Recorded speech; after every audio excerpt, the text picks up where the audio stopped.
전화도 할 수 없는 밤이 오면 생각나는 아름다운 그녀들, 마법으로 변신하여 적을 응징하는 이른바 마법 소녀들의 계보를 알고 계십니까? 일본에서 태어났지만 바다 건너 우리나라의 많은 소녀 그리고 소년들까지 설레게 했던 그녀들. 자, 국내에 방송된 마법 소녀들 중에 가장 오래된 몇 분을 소환해 보겠습니다. 먼저 1966년에 제작된 모든 마법 소녀들의 단군 시조 요술공주 셀리입니다. 국내에선 1975년, 80년, 89년에 TV를 통해 방영되었습니다. 나이로 따진다면 곧 환갑이 되시는 분이기 때문에 마법 소녀보다는 마법 할머니라는 말이 더 어울릴지도 모르겠습니다. 딱히 인류의 평화를 위해서가 아닌 마법 왕국에서 지구로 나들이를 나온 금수저 애기씨였던 셀리는 당시 우리가 상상할 수 있는 가장 귀엽고 사랑스러운 비주얼 그 자체였습니다. 재밌게도 요술공주 셀리는 빗자루를 타고 하늘을 날아다녔는데요. 요즘이야 마녀 배달부 키키, 해리포터 같은 친구들 덕분에 빗자루를 타고 하늘을 나르는 이미지가 자유로움과 판타지의 상징이라지만 셀리가 처음 등장했던 7, 80년대까지만 하더라도 빗자루를 타고 하늘을 나르는 사람은 오직 검은 망토, 매부리코, 등이 굽은 음산한 웃음소리에 늙은 마녀라는 고정관념이 있었기 때문에 이 컬러풀한 소녀가 귀여운 표정으로 빗자루를 타고 하늘을 나르는 장면이 아이들에게 주는 신선함은 실로 엄청났습니다. 그리고 사실 요술공주 셀리가 한반도에 남긴 가장 큰 마법의 흔적은 재미있게도 바로 치킨이었습니다.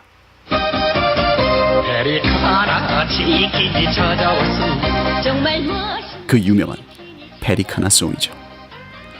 셀리의 주제가 멜로디에 가사만 바꿔 만든 이 마성의 CM송은 무려 30년 동안이나 기성세대의 뇌리에 강하게 남아 페리카나를 아직도 먹여 살리고 있습니다.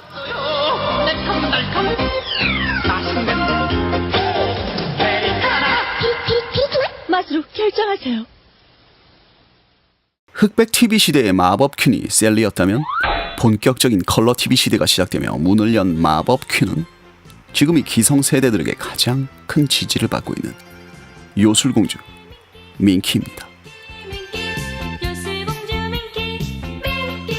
마법나라의 왕과 왕비 부부는 자신의 딸인 공주 민키에게 꿈과 희망이 사라져가는 지구를 구하라는 임무를 맡깁니다.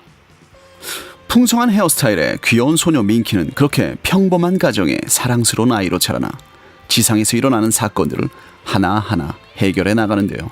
그 방법이 참으로 기이했습니다. 위기에 처할 때마다 요술봉을 휘두르며 갑자기 아이에서 늘씬한 비주얼의 어른으로 변신한다라는 당시로서는 그 누구도 듣도 보도 못한 슈퍼 울트라 쇼킹한 장면이 바로 그것. 게다가 이 기가 막힌 상식 파괴적 설정은 로봇과 괴수에 열광하던 소년들의 마음까지 묘하게 자극하여 민키가 방영되던 오후 시간에 길거리의 남녀 아이들이 모두 사라지는 진짜 마법이 연출되었습니다. 원작에서 소녀 민키가 숙녀 민키로 10살을 뛰어넘어 변신하는 과정에서 세상에 실오라기 하나 걸치지 않고 실루엣으로 몸매를 드러내는 장면이 매회 등장하게 되는데요.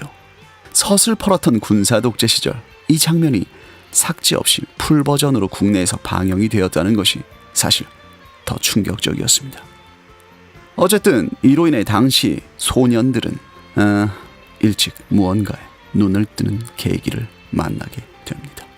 민키는 전 세대의 공주 셀리의 인기를 훌쩍 뛰어넘는 기대 이상의 대성공을 하게 되는데요. 시대가 원하는 새로운 눈높이의 파격적 설정들 때문이었습니다.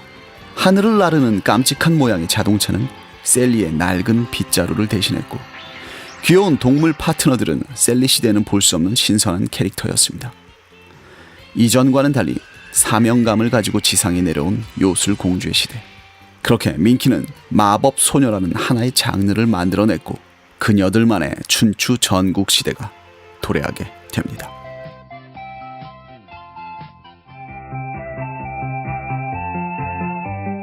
하지만 그 많은 마법 소녀들 중에 천사소녀 세로미는 몇 가지 면에서 조금 독특했습니다. 세로미의 가장 큰 특징은 마법나라 공주 출신이 아닌 평범한 지구인 소녀가 우연히 마법 능력을 얻어서 변신한다는 것이었습니다. 그것도 이전의 작품들과 달리 오직 아이돌 가수로만 말이죠. 소녀들의 연예인에 대한 동경을 애니메이션에 최초로 적용한 마법 소녀물의 등장이었습니다. 또한 세로미는 80년대 모든 마법 소녀들 중에 가장 하이엔드급 미모를 탑재하신 바람에 민키 이후에 시들해진 소년들의 동심을 또다시 붙잡는 데 성공하게 됩니다. 역시 비주얼은 공들인 만큼 효과를 나타내는 법이죠.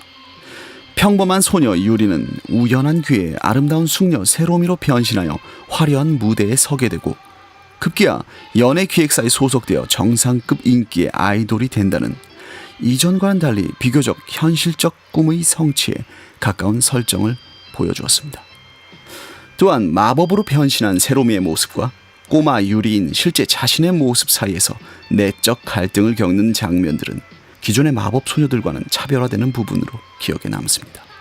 그렇게 세로미를 끝으로 우리는 역사적 88 서울 올림픽을 맞이하게 됩니다. 마법보다 더 드라마틱했던 올림픽의 재미 덕분인지 마법 소녀들의 인기는 서서히 저물어갔고 그렇게 80년대도 마법처럼 함께 사라져갔습니다. 하늘 높이 솟는 불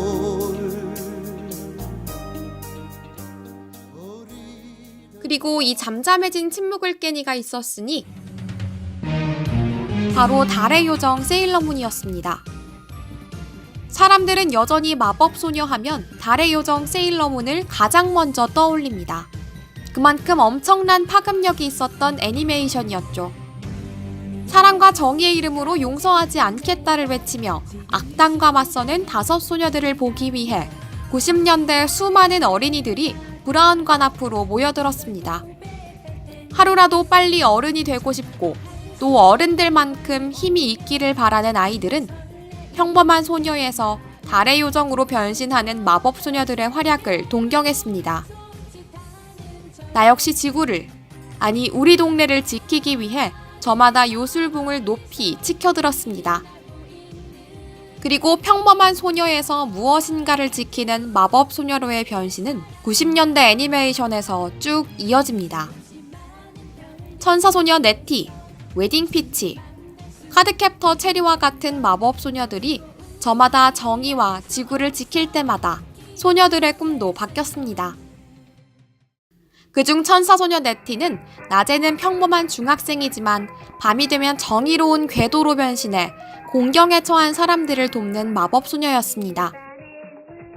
네티가 빨주노초 파남보 동그라미 풍선을 타고 하늘을 날았던 탓에 소녀들도 풍선을 잡고 하늘을 날기 위해 폴짝폴짝 제자리 뛰기를 하곤 했죠. 하지만 90년대 마법소녀 애니메이션이 평범한 학생에서 마법의 힘으로 변신을 하고 힘을 얻었다면 2000년대 마법소녀 애니메이션은 여기에 현실성을 한 방울 더한 모습입니다.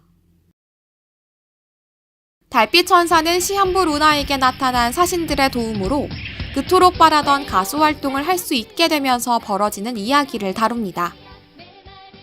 루나는 사신의 힘으로 12살 소녀에서 16살 소녀로 변신합니다. 그러나 루나는 마법의 힘으로 누군가를 구한다거나 요술봉을 휘두르지는 않습니다. 그저 자신의 꿈을 펼쳐나갈 뿐이죠.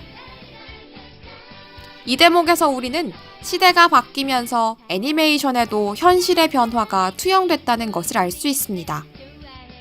이제는 소녀들도 각박해진 사회에서 더 이상 현실성이 없는 마법소녀보다는 브라운관에서 화려하게 빛나는 현실 속의 가수를 동경하기 시작했기 때문이겠죠.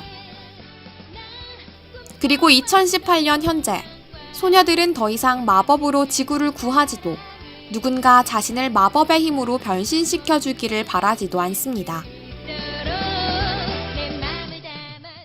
프리파라는 아이돌 가수가 되기 위해 꿈의 무대에 서기 위해 스스로가 길을 개척해 나가는 이야기를 그려냅니다. 화려하게 빛나는 가수를 동경하는 것에서 그치지 않고 그 빛나는 스테이지에 서기 위해 힘을 모으는 소녀들의 모습이 인상적입니다.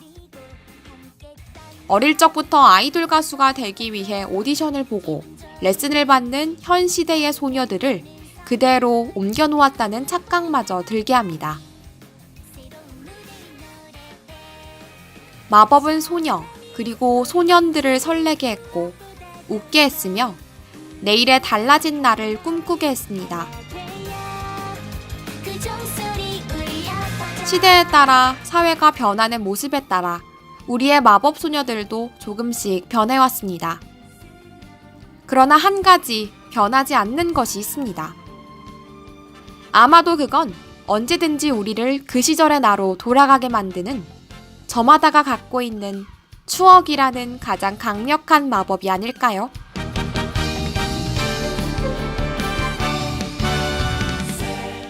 지금까지 혁이메이션 그리고 고마나였습니다.